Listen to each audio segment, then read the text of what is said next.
Olá, que alegria estarmos juntos mais um dia. Seja muito bem-vindo, muito bem-vinda ao 365 Dias com a Bíblia. Hoje nós chegamos ao dia 52 da nossa jornada de leitura da Bíblia em um ano. E olha, as leituras de hoje, elas nos levam a refletir sobre três temas muito fortes, sabe?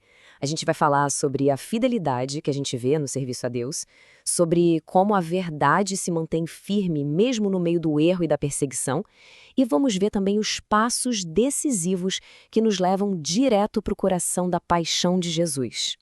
Para começar, a gente abre a Bíblia lá no livro do Êxodo. A cena é linda. A comunidade de Israel está toda unida para construir um lugar para Deus morar no meio deles.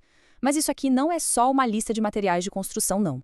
É, na verdade, um testemunho vivo do que acontece quando um povo inteiro responde com generosidade e talento ao chamado de Deus. E aqui está o ponto central dessa primeira parte. A resposta do povo foi tão cheia, tão transbordante que Moisés teve que falar: gente, pode parar. Já temos mais do que o suficiente. Dá para imaginar uma coisa dessas, uma generosidade que vai muito além da necessidade? É um retrato perfeito de um coração que não fica medindo, que não calcula, mas que simplesmente se entrega com alegria e com tudo o que tem à obra de Deus. A descrição de cada material nos mostra um princípio espiritual muito profundo. Para Deus, a gente oferece o nosso melhor. E não é só por decoração, entende? O linho da melhor qualidade, as cores mais raras e preciosas, como a púrpura e o escarlate, os querubins, bordados com toda a arte. Cada detalhezinho desse é um ato de adoração.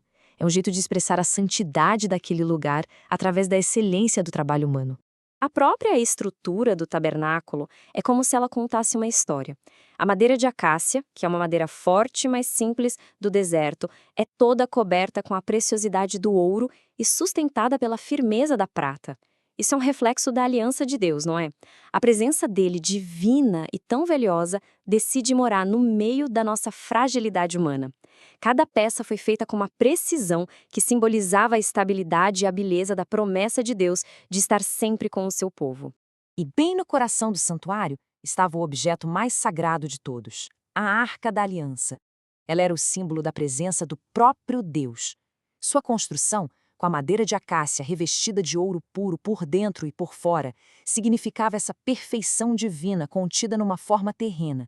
E sobre a tampa, os dois querubins, como que guardando o lugar onde o céu e a terra se encontravam na misericórdia de Deus. E tinha também o candelabro, a menorá, uma verdadeira obra de arte feita a partir de um único bloco de ouro puro. Pensa que incrível! Era uma imagem poderosa da luz de Deus, que nasce de uma única fonte e ilumina tudo ao redor. A criação dessa peça exigia uma habilidade fora do comum, moldando o ouro para que as 7 lâmpadas pudessem brilhar sem parar naquele lugar santo. Era um lembrete constante da luz de Deus, que nunca, nunca se apaga.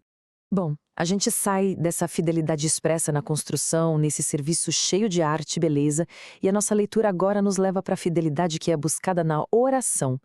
Com o Salmo 53, a gente entra no coração de Davi no momento de clamor, de pedido de socorro.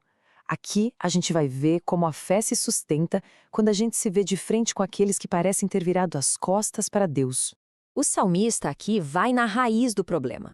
Ele não fala dos seus inimigos só pelas coisas que eles fazem. A soberba, a violência, ele aponta a causa espiritual de tudo isso. Eles não têm Deus em sua presença. É essa ausência que alimenta a injustiça. A dor que a gente sente aqui não é só um medo físico, sabe?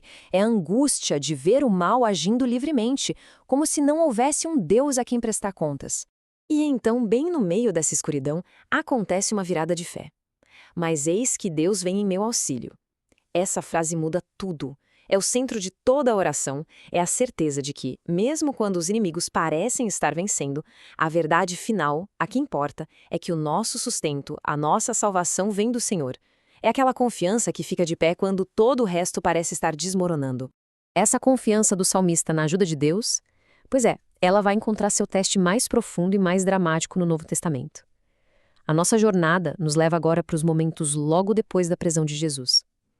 A gente vai ver a fragilidade humana de um lado e o desespero de Judas do outro, numa narrativa em que a traição e a justiça divina se cruzam no caminho da paixão. 30 moedas de prata. O preço de uma vida. Quando Judas vê que Jesus foi condenado, ele é tomado por um remorso que o destrói por dentro. Ele tenta voltar atrás, quer devolver o dinheiro.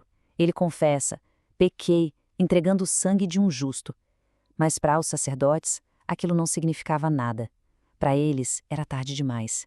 O mal já tinha sido colocado em movimento, e aquele dinheiro manchado de sangue não podia mais comprar a paz de ninguém. Essa sequência de fatos nos mostra uma tragédia com duas faces.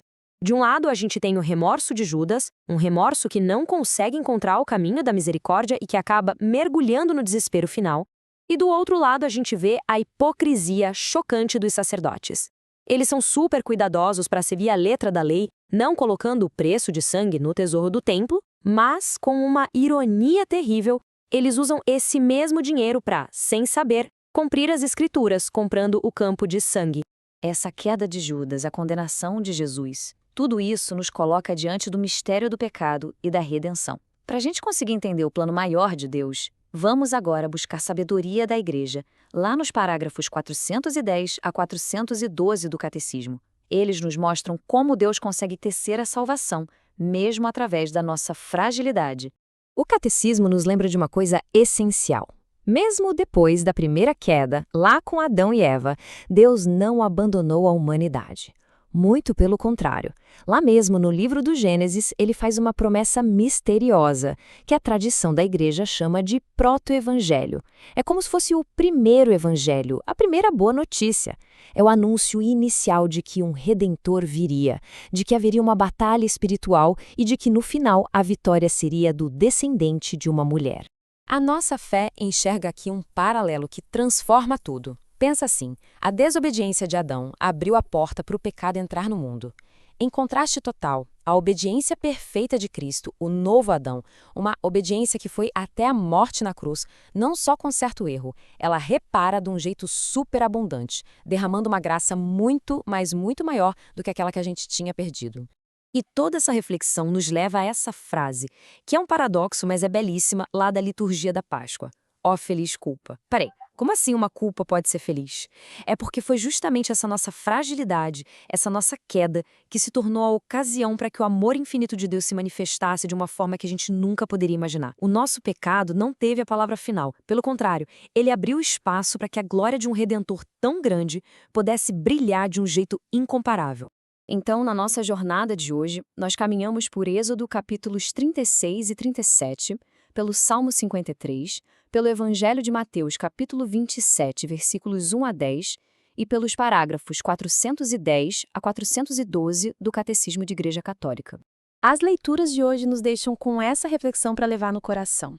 Como é que a nossa fidelidade nas pequenas coisas do dia a dia, a nossa confiança em Deus no meio das tribulações e até mesmo o reconhecimento da nossa fraqueza, como tudo isso pode ser o caminho que Deus usa para nos abrir para um bem muito maior.